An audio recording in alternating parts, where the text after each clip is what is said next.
Hello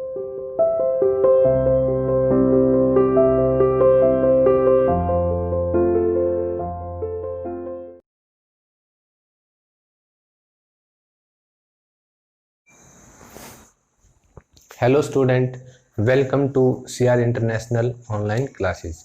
बेटा, today we start our new chapter.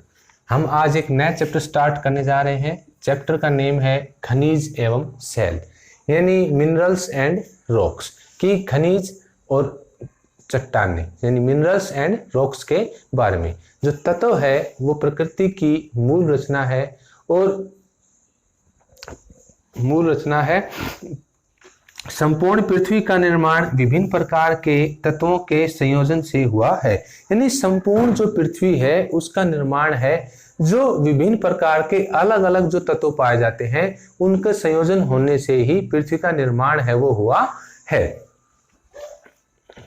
पृथ्वी की ऊपरी ठोस परत यानी प्रॉपर्टी, यानी पृथ्वी की ऊपरी ठोस परत जिसको हम कहते हैं क्रस्ट, यानी पृथ्वी की ऊपरी परत यानी ठोस परत प्रॉपर्टी क्रस्ट में ये तत्व ठोस रूप में पाए जाते हैं, जबकि भूपट्टी के नीचे, अब ये जो मान लो हम अज्यूम कर लेते हैं कि ये पृथ्वी, हमने इसकी ये ऊपर वाली परत मानी, इस परत में यानी क्रस्ट में ये जो तत्व हैं वो सॉलिड रूप में यानी ठोस रूप में पाए जाते हैं, और इसके नीचे जो आंतरिक भाग है यहाँ पे गर्म और लिक्विड शेप में है वो पाए जाते हैं।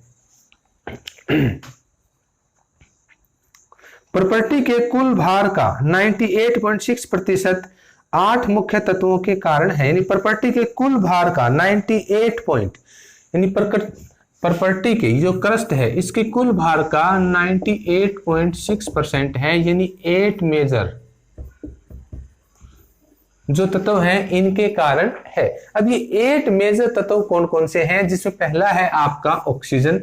ये भार है इन परसेंटेज, भार इन परसेंट, ये भार है वो परसेंट में। ऑक्सीजन है 46.60%, सिलिकॉन 2.72%, 27.72%, एल्यूमिनियम 8.13%, लोह 5% और कैल्शियम 3.63%, सोडियम 2.83%, पोटेशियम 2.59% और मैग्नीशियम है आपका 2.09%। यानी जो ये क्रस्ट का ये टोटल 100 हो जाएंगे, ठीक है, 100%।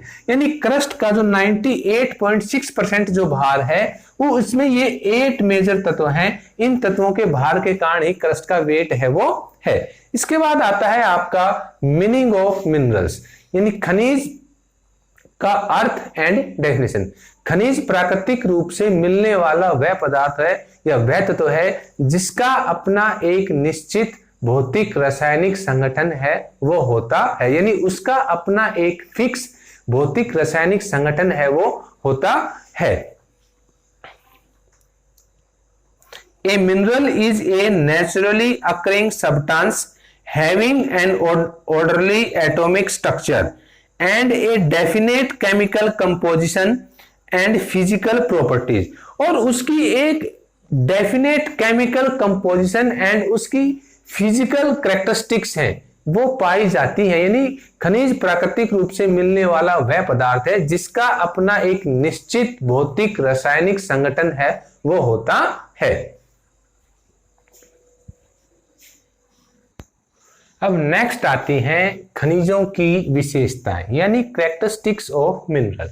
प्राय प्रत्येक खनिज 2 या 2 से अधिक रासायनिक तत्वों से मिलकर बनता है, यानी कोई भी जो खनिज है वो 2 या 2 से अधिक जो रासायनिक तत्व होते हैं यानी केमिकल एलिमेंट्स होते हैं उनके मिलने से मिनरल्स का फॉर्मेशन है वो होती है। जैसे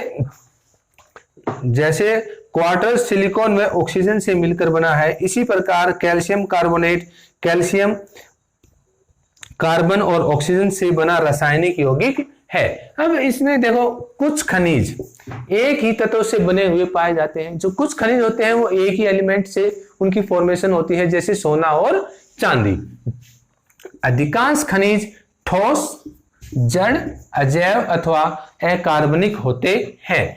पृथ्वी के आंतरिक भाग में पाया जाने वाला जो मैग्मा यानी पृथ्वी के आंतरिक भाग में जो मैग्मा पाया जाता है वही सभी खनिजों के निर्माण का मूल स्रोत होता है। यानी सभी खनिजों का निर्माण पृथ्वी के आंतरिक भाग में जो मैग्मा पाया जाता है, मैग्मा के ठंडा होकर जमने से ही खनिजों का निर्माण है वो होता है। खनिजों का नवीकरण नहीं हो पाता, ये एक रिन्यूएबल रिसोर्सेज नहीं है, ये नॉन रिन्यूएबल रिसोर्सेज है, क्योंकि एक बार इस्तेमाल होने के बाद इनको बनने में लाखों करोड़ों साल है वो लग जाते हैं। तो खनिजों का नवीकरण नहीं हो पाता क्योंकि इनका निर्माण भूगर्भिक प्रक्रियाओं द्वारा लाखों वर्षों में होता है, क्योंकि इनका जो निर्माण है वो भूगर्भिक प्रक्रियाओं द्वारा यानी पृथ्वी के आंतरिक भाग में जो भूगर्भिक क्रियाएं होती हैं उनके द्वारा इनका निर्माण है वो लाखों वर्षों में होता है। खनिज पृथ्वी पर असमान रूप से वितरित हैं, यानी जो खनिज है वो पृथ्वी पर असमान रूप से वितरित है, यानी कई खनिज ज्यादा क्वांटिटी में पाए जाते हैं, कई खनिज वो कम क्वांटिटी में पाए जाते हैं। जैसे प्रायद्वीपीय पठार है वो खनिजों का धनी है, ठीक है। अगर हम बात करें उत्तरी भारत के मैदान की तो वहां पर खनिज नहीं पाए जाते, वो खनिजों के मामले में एक कहीं कि गरीब प्रदेश है, या ये कह सकते हैं कि हम वहां पर खनिज है वो बहुत कम क्वांटिटी में पाए जाते हैं। खनिजों को मात्रा व गुण के ऋणात्मक सहसंबंध पाए जाते हैं, यानी खनिजों की मात्रा और उनकी जो गुण है उसमें ऋणात्मक यानी नेगेटिव कोरिलेशन है वो पाया जाता है। अब नेक्स्ट आता है क्लासिफिकेशंस ऑफ मिनरल्स, यानी खनिजों का वर्गीकरण। मोटे तौर पर खनिजों को 2 पार्ट्स में क्लासिफाई है वो किया जाता है। फर्स्ट आता है आपका मेटेलिक एंड सेकंड है आपका नॉन मेटेलिक। मेटेलिक मीन्स धात्विक खनिज और नॉन मेटेलिक मीन्स अधात्विक खनिज। फिर अधात्विक खनिज को आगे जाकर 3 पार्ट्स में क्लासिफाई है वो कर सकते हैं, क्लासिफिकेशन है वो कर सकते हैं, यानी precious minerals, ferrous minerals and non ferrous minerals, यानी बहुमूल्य खनिज, लोहयुक्त खनिज और अलोहयुक्त खनिज। इसमें फर्स्ट आता है आपका धात्विक खनिज, यानी धात्विक खनिज वो खनिज होते हैं जिनमें धातु का अंश है वो पाया जाता है। इन खनिजों को पीटने पर इनका पृष्ठ है वो चिकना हो जाता है और यह चादर की तरह या इनको तारों की शेप है वो दी जा सकती है।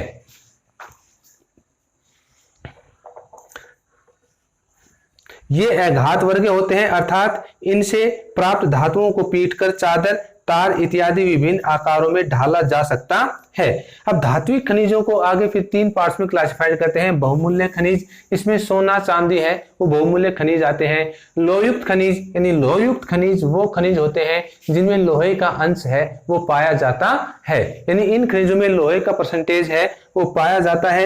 ये वे धातुएं हैं जिन्हें लोह एवं स्टील के निर्माण के लिए लोहे में मिलाया जाता है। फिर आता है आपका अलोहयुक्त खनिज, यानी नॉन फेरस मिनरल्स। इन खनिजों में लोहे का अंश नहीं पाया जाता। तांबा, सीसा, जिंक, एल्यूमिनियम आदि इनके उदाहरण हैं, यानी तांबा, सीसा और जो जिंक है वो अलोहयुक्त खनिज के उदाहरण हैं, क्योंकि नॉन फेरस मिनरल्स के एग्जाम्पल हैं, क्योंकि इनमें लोहे का अंश है वो नहीं पाया जाता। फिर नेक्स्ट आता है आपका अधात्विक खनिज। अधात्विक खनिज ये होते हैं जिनमें धातु का अंश नहीं होता, इन्हें परिष्कृत नहीं किया जा सकता, इन्हें केवल खुरचकर या और काटकर विभिन्न आकार में परिवर्तित किया जा सकता है। यानी अधात्विक खनिज वो खनिज होते हैं जिनमें लोहे का अंश है वो नहीं पाया जाता और इन्हें पीटकर या किसी दूसरी शेप है वो नहीं दी सकती, इनको सिर्फ खुरचकर ही निकाला जा सकता है। जैसे कोयला, पेट्रोलियम है, ये अधात्विक खनिजों के उदाहरण हैं। कोयला, चूना पत्थर, जिप्सम, नमक, गंधक, फास्फेट, नाइट्रेट अधात्विक खनिज हैं। सीमेंट अधात्विक खनिजों का मिश्रण है। जो सीमेंट है वो अधात्विक खनिजों का मिश्रण है। अभी जैसे आपने देखा कि खनिज क्या है, खनिज की कैरेक्टरिस्टिक्स और खनिज का क्लासिफिकेशन, ठीक है। तो हमने अभी क्लासिफिकेशन इसका पढ़ा, तो मोटे तौर पर जो खनिज है उनको 2 पार्ट्स में क्लासिफाई है वो किया जा सकता है, धात्विक और अधात्विक।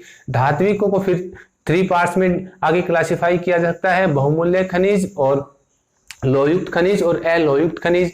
और फिर नेक्स्ट आता है इसका सेकंड जो पार्ट था अधात्विक खनिज, जिनमें धातु का अंश है वो नहीं पाया जाता, जैसे कोयला और चूना पत्थर है, ये अधात्विक खनिजों के उदाहरण हैं।